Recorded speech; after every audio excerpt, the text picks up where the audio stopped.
जहाँ डाल डाल पर सोने की चिड़िया करती है बसेरा, वो भारत देश है। दोस्तों नमस्कार, वरुण गाइडलाइंस में आप सभी का स्वागत है। आज हम लोग रेशियो और प्रोपोर्शन के अगले क्वेश्चन को सीखेंगे। सभी विद्यार्थियों को जो पहले बार विजिट कर रहे हैं, खासकर उनको मैं यही सलाह देना चाहूंगा कि मैं वीडियो प्रत्येक पार्ट वाइज बना रहा हूं, इसलिए अगर आप इसी वीडियो को आप पहले देख रहे हैं तो आपको ये सलाह मैं देना चाहूंगा कि आप प्रथम भाग, दूसरा भाग, तीसरा भाग को देखना न भूलें, क्योंकि उसको देखिएगा तो आपको बेसिक समझ आएगी और उसके बाद ये सारी बातें समझ में आती जाएंगी। अच्छा लगे तो लाइक शेयर सब्सक्राइब करते रहिएगा। किताबों में तो बहुत बड़े बड़े सॉल्यूशन दिए रहते हैं, आइए हम अपने तरीके से बताते हैं, बिल्कुल इजीली वे में आपको समझ आएगा। तो आइए हम लोग वीडियो को शुरू करते हैं, क्लासेस शुरू करते हैं। देखिए क्वेश्चन है कि 94 को दो भागों में विभाजित किया गया है। कितने भाग में विभाजित किया गया है जी? तो दो। तदनुसार पहले से पांचवें भाग और दूसरे के आठवें भाग, दूसरे के कितने भाग? आठवें भाग और पांचवें भाग कहने का मतलब है, पांचवें भाग कहने का मतलब हुआ 1/5, आठवें भाग कहने का मतलब हुआ 1/8।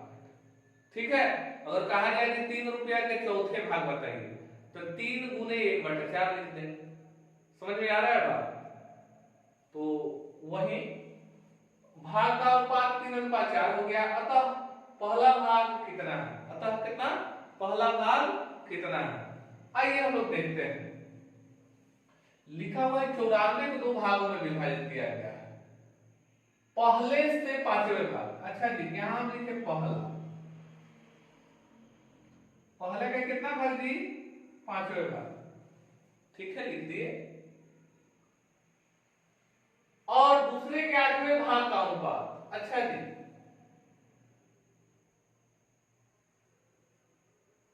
दूसरे के आठवें भाग, यही हम लोग लिखेंगे।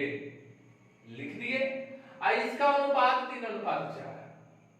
अच्छा, इसका अनुपात को हम लोग बाद में देखेंगे, पहले तो हम लोग ये देख लेते हैं कि पहला अनुपात दूसरा क्या होगा। पहला अनुपात दूसरा क्या होगा, तो आइए इसे इजी वे में समझते हैं। आप लोगों को बहुत पहले हम बताए थे कि a/4 अनुपात b/3 अनुपात c/2 अगर दिया हो तो हम लोग अगर इसके बाद हमसे a/b/c पूछे तो हमारा जवाब हो जाएगा a/b/c बराबर 4:3:2। ये पूर्व में हम पढ़ा चुके हैं, बताए हैं। कैसे होता है वहां हम साबित करके दिखाए हैं। साबित करने के लिए पिछले वीडियो को आप लोग जरूर देखिएगा, उसमें साबित किया गया है। हम यहाँ बेसिकली ये बता रहे हैं कि इस रूप में जैसे रहेगा तो हमारा अनुपात यही होता है, सेम टू सेम होता है। अच्छा, इस बात को हम ऐसे भी तो लिख सकते हैं कि a गुने 1/4 अनुपात b गुने 1/3 अनुपात c गुने 1/2। ऐसे तो लिख सकते हैं, क्योंकि a गुने 1 करेंगे तो a/4 हो जाएगा, b गुने 1 करेंगे तो b/3 होगा, c गुने 1 करेंगे तो c/2 हो जाएगा। ऐसा हो जाएगा ना। तो हम लोग फिर यहाँ कहा जाएगा a/b/c ज्ञात करें तो हम क्या लिखेंगे? 4:3:2। बातें समझ में आई? तो आइए अब इसी तर्ज पर यहाँ आते हैं। तो यहाँ भी तो फॉर्मेट वही बना है ना। इसका मतलब पहला अनुपात दूसरा निकालेंगे तो क्या हो जाएगा? 5:8। पहला अनुपात दूसरा बराबर 5:8 हो जाएगा। 5:8 हो जाएगा। उसके बाद अच्छा बाबू, अब एक बात का और है, यहाँ लिखा है तदनुसार पहले से पांचवें भाग और दूसरे के आठवें भाग का अनुपात 3:4 है। अच्छा ये 3 भाग है, ये 4 भाग, तो इसमें 3 से गुना है, इसमें 4 से गुना। अब देखिए दोनों में कुछ खास अंक है क्या कि एक दूसरे से कट जाएगा, तो नहीं है। तो 3 बचे 15, 4 बटे 32। यानी कि किसी भी भाग में, किसी भी रुपया पैसा में अगर भाग लगाना हो तो 15 हिस्सा ए को देंगे, पहला को देंगे, और 32 हिस्सा बी को देंगे। 32 हिस्सा किसको देंगे? बी को देंगे। तो हमको 94 को बांटना था, तो 94 को कितना भाग में बांटेंगे? इसको जोड़ लेते हैं, 5 और 2 7, 3 1 4, 47 भाग में बांटेंगे। तो एक भाग का मान आएगा। अगर हमको पहला निकालना हो तो गुने 15 करेंगे, दूसरा निकालना हो तो गुने 32 करेंगे। तो क्वेश्चन में देखिए तो पहला भाग बताइए, तो 15 भाग पूछ रहा है, 15 भाग यहां लिख देंगे। 47 दूनी 94 और 15 दूनी 30, तो 30 कहां है? तो ये आपका बातें समझ में आ गई? ये आपको समझाने के लिए लिखे हुए हैं, इसको लिखना आवश्यक नहीं है, लिख लेते हैं तो कोई हानि भी नहीं है। आइए अगला क्वेश्चन हम देख रहे हैं। लिखा हुआ है कि एक आदमी 7 बेटों, 3 बेटियों और 5 भतीजों के बीच बांटने के लिए 12,600 रुपए की राशि छोड़ता है। अच्छा जी, कितना राशि छोड़ता है? 12,600। किसको किसको बांटना है? तो 7 बेटा है, 3 बेटी है और 5 भतीजा है, तो कोई बात नहीं। उसके बाद लिखा है, यहां अनुपात दे रहा है कि यदि हर बेटी को हर भतीजे से 3 गुना मिले, अच्छा जी, और हर बेटे को हर भतीजे से 7 गुना राशि मिले, तो ठीक है। पहले तो हम इस सबका नाम लिख लेते हैं, बेटा, बेटी, भतीजा, लिख लिए।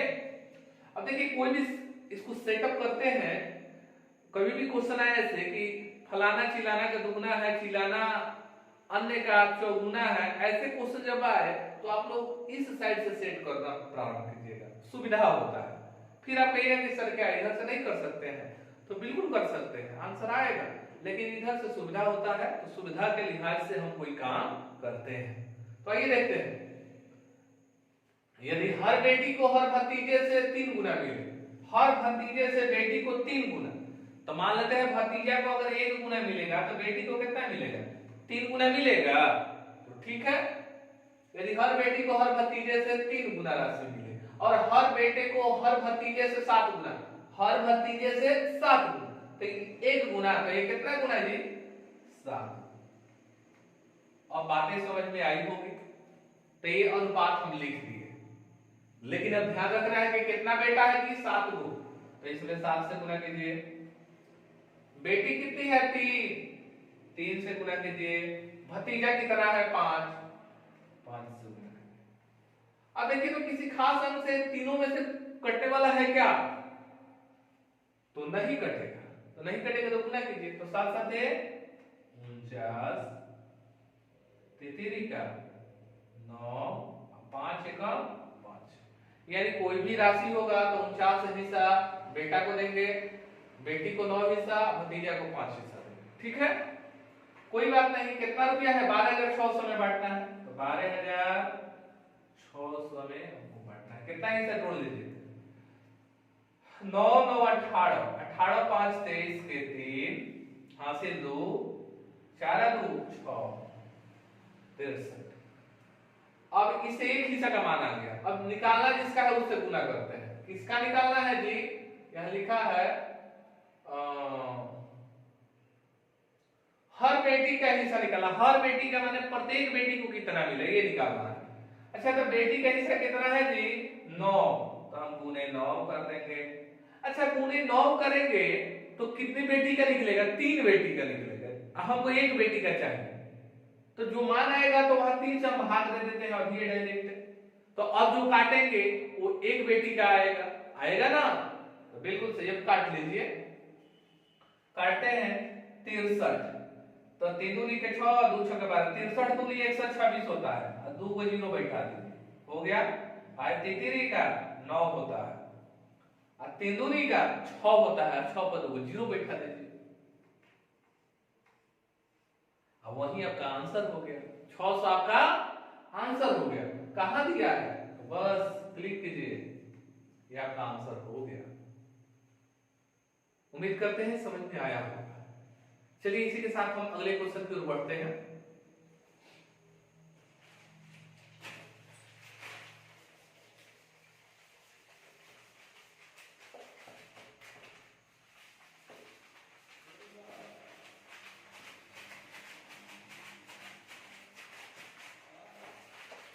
इसी के साथ हम लोग आगे बढ़ेंगे और फिर हम लोग देखना प्रारंभ करते हैं अगला क्वेश्चन। तो वेट कीजिए आप लोग।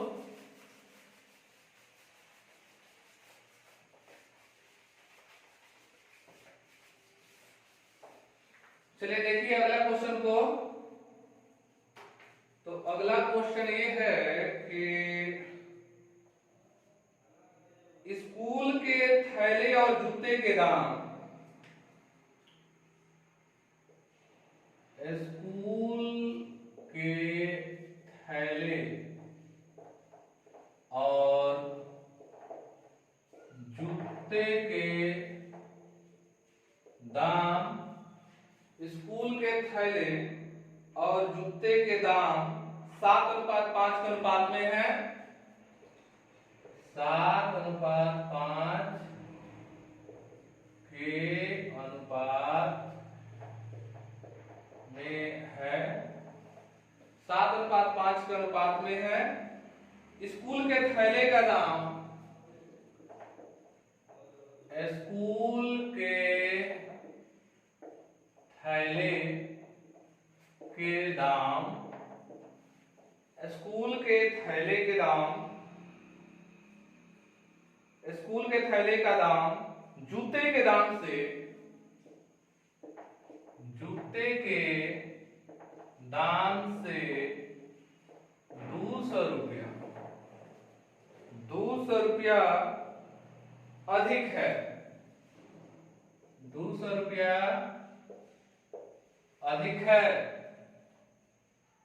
जूते का दाम है, जूते का दाम है, यानी कह रहा है कि जूते का दाम कितना है।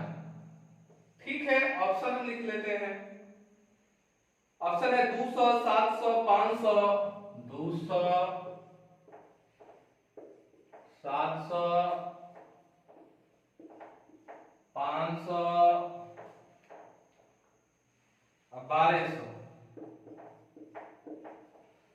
हमारे क्वेश्चन को देखते हैं जी। लिखा है कि स्कूल के थैले और जूते के दाम 7:5 के अनुपात में है।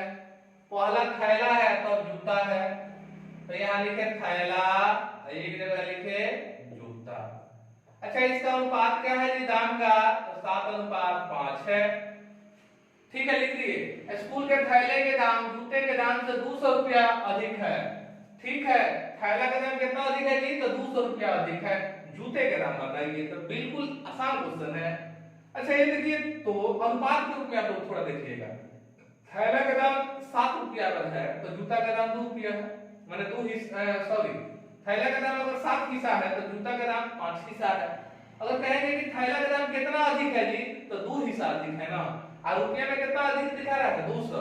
इसका मतलब ये हुआ कि ये जो 200 रुपया है ये कितना हिस्सा के बराबर है, तो 2 हिस्सा के बराबर है। तो बट्टा 2 करेंगे तो 1 हिस्सा आएगा। अगर अब हमको क्या किसका निकालना है जी, तो जूते का दाम निकालना है, तो जूता वाला से गुना कर दीजिए, तो गुने 5 कर दीजिए, यानी इसका कितना हो गया जी, 500 हो गया। कितना हो गया, 500 हो गया। एक और तरीका से इसको बनाया जा सकता है ऐसे कि जूता दोनों का जूते के दाम से 200 रुपया अधिक था ना, इसका मतलब ये है कि 2 हिस्सा का मान था आपका कितना रुपया, 200 रुपया।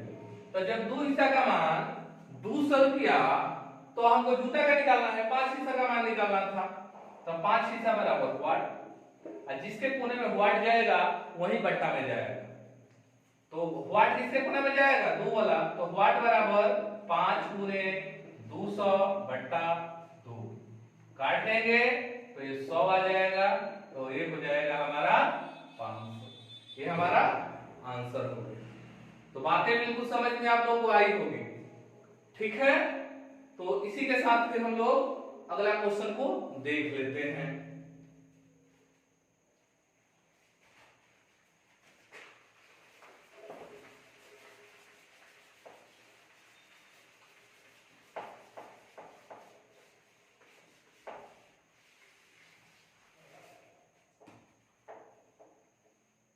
अगला क्वेश्चन ये है,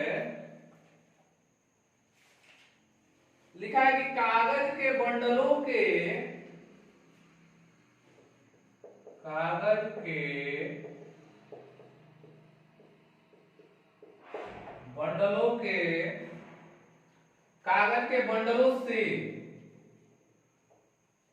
बंडलों से भरे हुए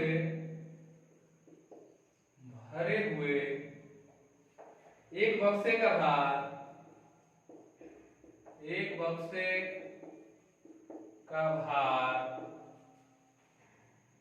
36 किलोग्राम है, 36 केजी है। यदि बक्से का भार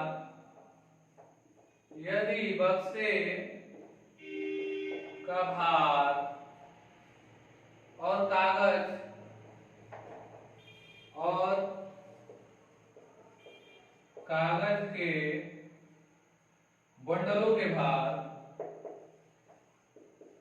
के बंडलों के भार का अनुपात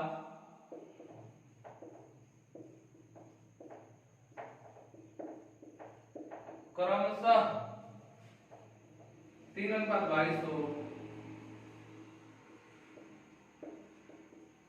3:22 हो, तो उन कागजों का भार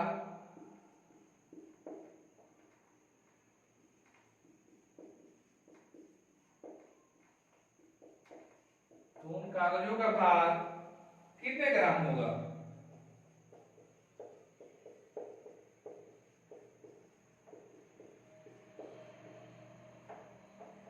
देखिए ग्राम में पूछा है आपसे 30,680,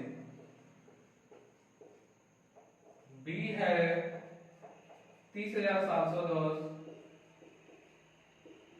सी है 31,500 और डी है,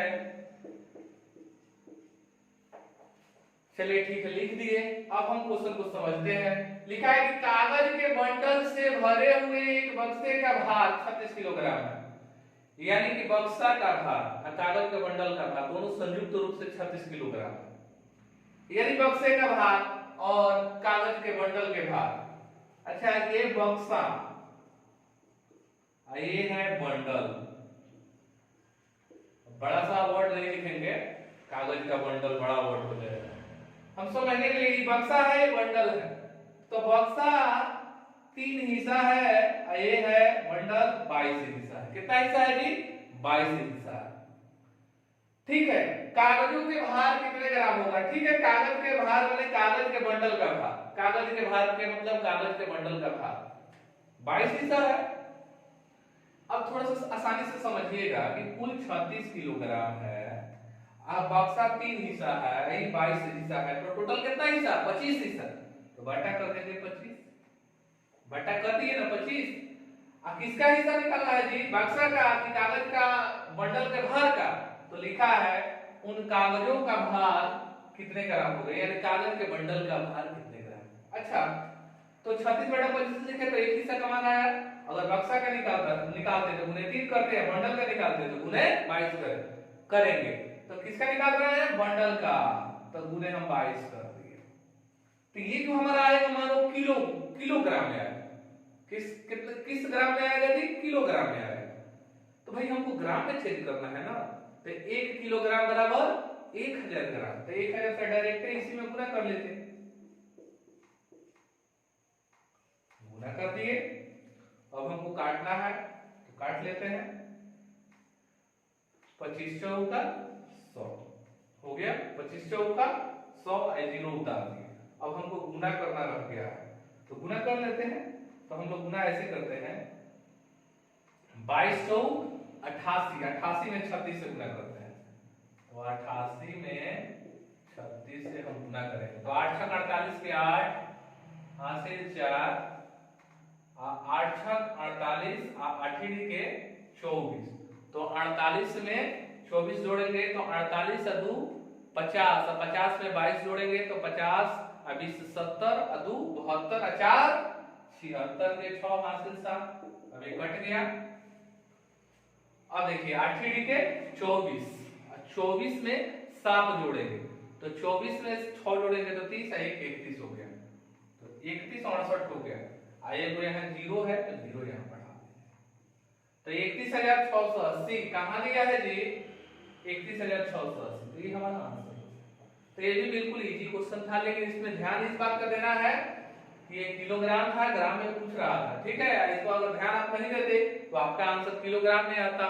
ऑप्शन में ढूंढते कि भाई कहाँ दिया है तो आप कहते अरे इतना बड़ा आंसर कहाँ से आ गया। तो थोड़ा सा ध्यान लगाते यहाँ कि ओ ग्राम में पूछा है तो 1000 से गुना कर देंगे तो काम हमारा हो जाएगा। उम्मीद करते हैं कि आप लोग समझे होंगे।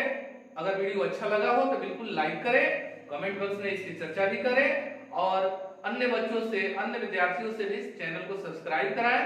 ठीक है, इसी के साथ वीडियो यही समाप्त होती है। हम लोग अगले वीडियो में मिलते हैं। नमस्कार।